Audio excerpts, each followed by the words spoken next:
The Air and Water Show 2023 in Chicago was amazing. The energy was amazing. The crowd was into it. And it was a mostly sunny day at the beach, just a little partly cloudy, but it just gave us some relief from the sun every now and then. How did I get these shots? What were my settings? And some lessons learned from the event. That's what this video is about. So let's go ahead and jump into it.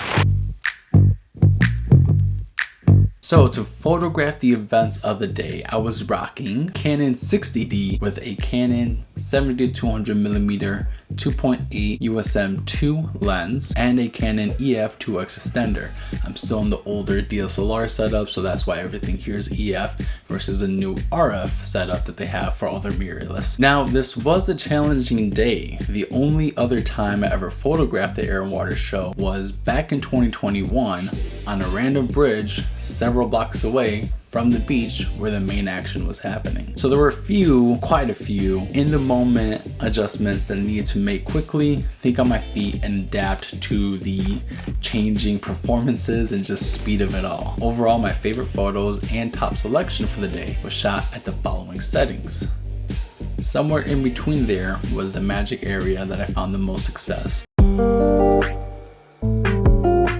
In the moment, it's really easy to focus on the aircraft. I mean, duh, it's the Air and Water Show. But some of my favorite shots came from finding interesting ways to get subjects into my composition. These photos in particular really stand out to me because they help tell the story of the day. Yes, really fast jets and people parachuting from hundreds of feet in the air is really cool. But the added element to that story is who's there, who's engaging with it, who's watching, who's present. It's parents, their kids, neighbors, community members, all coming together to just have a good day at the beach in the city of Chicago and see some awesome performances. That is an extra element that helps tell this overall story and served as the main motivation for a lot of these shots.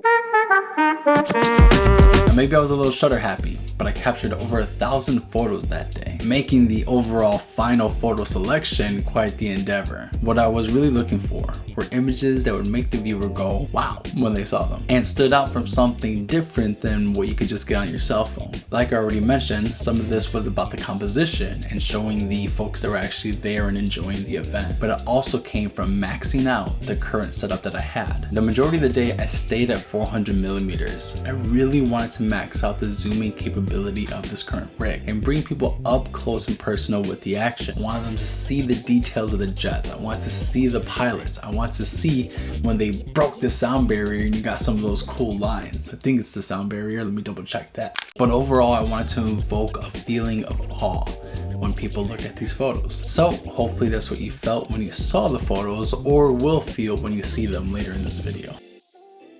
Photography and creativity can sometimes start to feel a little stale and uninspiring.